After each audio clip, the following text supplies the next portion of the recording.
Det har jo vært mye diskusjon om arbeidsmiljø for tiden. Og det skyldes jo delvis en del avsløringer som har kommet i media, men det skyldes også at vi har de siste 10-15 årene fått en annen situasjon, eller i hvert fall en litt ny situasjon på det norske arbeidsmarkedet. Det er helt åpenbart, president, at når vi har en EØS-avtale som gir fri flyt av både kapital og arbeidskraft, så påvirker det også det norske arbeidsmarkedet. Det betyr på den positive siden at det er veldig mange mennesker som kommer til Norge, som for det første kan få seg arbeid i Norge, som kan bidra til å da løfte økonomien også i hjemlandet, skape en tryggere tilværelse for familien sin. Og det bidrar til å styrke norsk økonomi, ikke minst når det er oppgangstider. Det bidrar til å jevne ut konjunkturen i vårt eget arbeidsmarked. Den andre siden av saken, som er en utfordring, det er jo selvfølgelig at det også er da mennesker som kommer til Norge for å jobbe, som har andre lønnsstandarder og andre lønnsvilkår, og også annen kultur for arbeidslivet enn det man har i Norge. Og dette er nok også med på å drive fram diskusjonen om arbeidsmiljø. Nå er det viktig å ikke generalisere den debatten, for det er veldig mange forskjellige mennesker som kommer til Norge. Det er stor forskjell på for eksempel en snekker som kommer fra Polen, som kommer til Norge for å jobbe i lengre perioder, og en svensk sykepleier som kommer for å jobbe intenst i kortere perioder. Men alt dette her er jo på mange måter et velstandsfenomen hvor folk kommer til Norge både fordi vi har behov for mennesker, men også fordi her er det penger å tjene. Så gir det noen fordeler, som jeg har sagt, men også noen utfordringer. Det er bred enighet i Norge om at vi skal ha en minstestandard i arbeidslivet. Jeg vil faktisk kalle det en minstestandard for anstendighet i arbeidslivet. Vi har de siste året sett en rekke avsløringer fra de mest groteske og grove ting, som jeg ikke vil nøle med å kalle ren mafiavirksomhet, for eksempel i deler av renholdsbransjen, hvor ansatte, særlig da ansatte med utenlandsk opprinnelse, har blitt utnyttet på det groveste. Hverken har fått lønna de skal ha, hvis de har fått lønn i det hele tatt, har jobbet timer og tider som har vært helt uakseptable, og som har vært utenfor all kontroll, og utenfor alt som heter standard og regler som skal gjelde i Norge. Men vi har også sett andre lovbrudd som har vært mer systematiske, men kanskje ikke så grove. Og det er de lovbruddene vi har sett blant annet på sykehjem her i byen, men også på sykehjem i andre kommuner.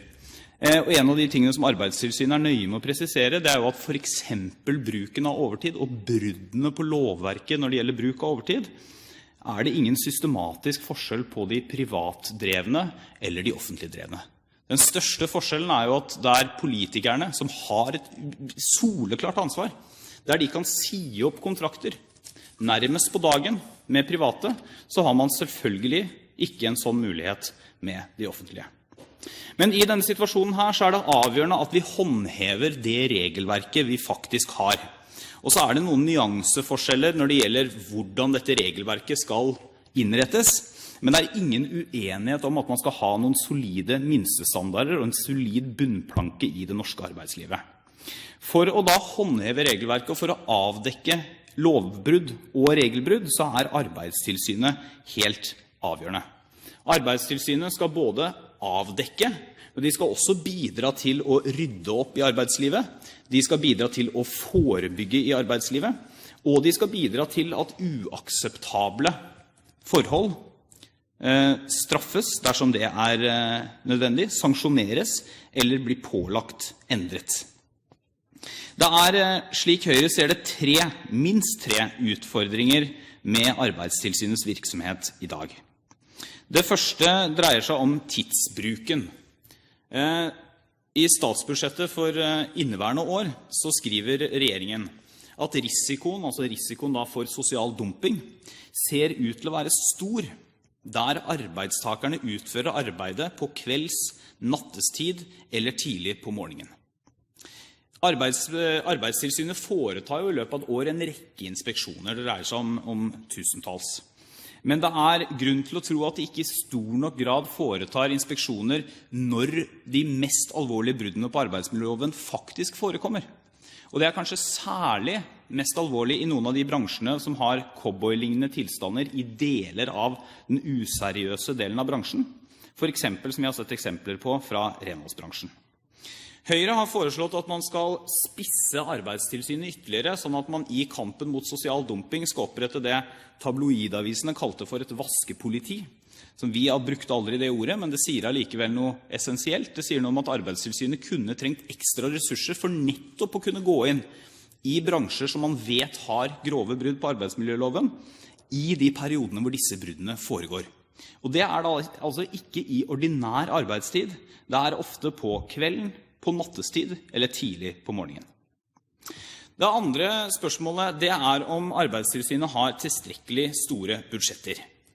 Som nevnt i interpellasjonen, så kom det fram på NRK 24. februar 2011 at arbeidstilsynet allerede i november fikk tips om ulovligheter ved et sykehjem i Oslo. Men foretok seg ingenting. Og da er det jo to forklaringer på det, eller to mulige forklaringer på det. Enten at arbeidstilsynet ikke anså det som viktig nok til å kunne gripe inn, og det er ganske oppsiktsvekkende hvis arbeidstilsynet da har fått beskjed om at det er sannsynlig, eller i hvert fall grunn til å mistenke at det er brudd på arbeidsmiljøloven ved virksomheter, men ikke ser det formålstjenlig å gripe inn. Det andre forklaringen er jo at arbeidstilsynet mangler ressurser til å gripe inn. Det er påfallende, hvis det er sånn at arbeidsmiljølovens beskyttelse kun skal gjelde i det øyeblikket media avdekker en sak, og ikke når arbeidstilsynet selv får tips om det. Arbeidstilsynet har de siste årene fått økte budsjetter, men det skulle også bare mangle, tatt i betraktning den endrede situasjonen på arbeidsmarkedet. Spørsmålet er om ressursøkningen har vært stor nok. Og det er også verdt å registrere at i budsjettet for inneværende år, så er økningen for arbeidstilsynet liten, ja faktisk så liten at den knapt dekker prisøkningen. Det tredje problemstillingen er at arbeidstilsynet har mange mål, svært mange mål. I denne perioden så har det vært 6 hovedmål for arbeidstilsynets virksomhet, som spenner fra alt fra rehabilitering, forebygging og forebygging av skader og opplysningsvirksomhet, til da denne aktive oppsøkende virksomheten, som blant særlig rettes inn mot bransjer som byggebransjen og renholdsbransjen. Høyres spørsmål er om vi spisser virksomheten til arbeidstilsynet nok, om vi smører for tynt utover, om ressursene spres på for mange mål, og at vi dermed ikke klarer å fange opp de bruddene på arbeidsmiljøloven som vi burde fange opp.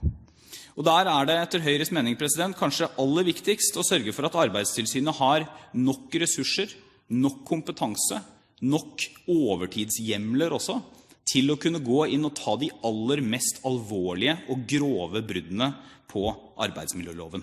De som nærmer seg mafiavirksomhet, de som går inn på, eller de som er under enhver kritikk hva gjelder arbeidsvilkår og arbeidsmiljø, og de som også er helt fremmed for hva vi mener skal være et godt arbeidsliv i Norge.